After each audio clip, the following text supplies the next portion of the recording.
বাবা কিংবা স্বামী যতটুকু ইনকাম করে, যে টাকা বেতন পায়, সেই টাকা দিয়ে বা সেই ইনকাম দিয়ে যেভাবে লাইফটা চলার কথা, যদি তার থেকেও দ্বিগুণ বিলাসবহুলভাবে জীবন চলে, তাহলে অবশ্যই তাকে আয়ের উৎস নিয়ে প্রশ্ন করা উচিত।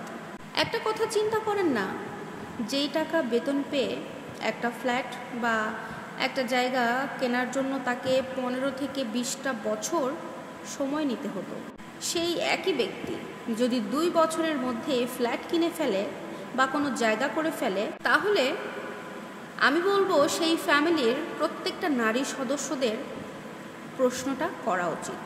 তাদের জানা উচিত তাদের স্বামী বা তাদের বাবা কোথা থেকে এই টাকাটা পাচ্ছে, তাদের টাকা ইনকামের উৎসটা এক্স্যাক্টলি ঠিক কোথায়। আসলে দিন শেষে একটা মানুষ যতই ইবাদত করুক, যতই ভালো কাজ করুক, হারাম ইনকাম বা খারাপ কাজের কোনো ইনকাম কখনোই কিন্তু ভালো কিছু বয়ে আনবে না বা কোনো ভালো ফলপ্রসূ হবে না। সব কিছুর আগে হলো নিজের উপার্জন, যে ইনকামের প্রত্যেকটা টাকা হালালভাবে উপার্জন হবে। আপনাদের জানা আছে কিনা জানি না, বা বুঝতে পারেন কিনা আমি সেটাও জানি না, তবে একজন নারী কিন্তু তাদের বাবা অথবা তাদের স্বামীর হালাল উপার্জনের সবথেকে বড় একজন বাধা হতে পারে। একটা নারী যদি বলে তোমার ইনকাম যদি অবৈধ হয়, তাহলে আমি তোমার ইনকামের টাকা কখনোই কিছু খাবো না, আমার মনে হয় তাহলে কিন্তু একটা পুরুষ সোজা হতে বাধ্য। কি আর বলবো, আমাদের সমাজে তো এখন তার উল্টোটাই ঘটে থাকে।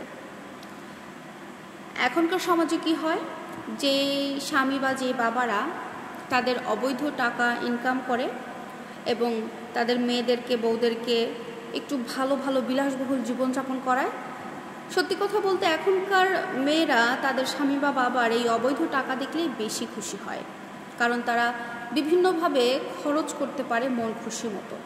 অবৈধ টাকা দেখলে তাদের খুশি হওয়াটা এখন স্বাভাবিক। আমি সব মেয়েদেরকে এই ধরনের কথা বলছি না, কারণ যার যার ব্যক্তিগত ব্যাপার, তারা সেভাবেই চলে। শুধু আমার অপিনিয়নটা আমি সবার সাথে শেয়ার করছি।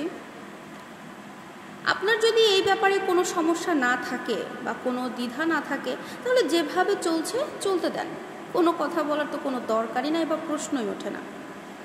বাট যারা মন থেকে চান না যে আমার বাবা বা আমার স্বামী হালাল উপার্জন বাদ দিয়ে হারাম কোনো ইনকাম করুক বা হারাম কোনো উপার্জন করুক, সেটা আমি নিব না, সেখানে আমি থাকবো না, আমি চাই আমার বাবা বা স্বামী হালালভাবে উপার্জন করুক, তাদের কিন্তু উচিত তাদেরকে একটাবার প্রশ্ন করা, বা তারা যদি সেটা জেনে থাকে তাহলে সেখান থেকে তাদেরকে বের করে নিয়ে আসার চেষ্টা করা। আপনাদেরকে একটা কথা শুধু মনে করিয়ে দিতে চাই, একটা কথা সবসময় মাথায় রাখবেন, উপরওয়ালা এই রবের কাছে একদিন সবাইকে সব কিছুর হিসাব কিন্তু দিতে হবে। ভিডিওটা ভালো লাগলে লাইক, কমেন্ট, শেয়ার করবেন। আল্লাহ হাফেজ।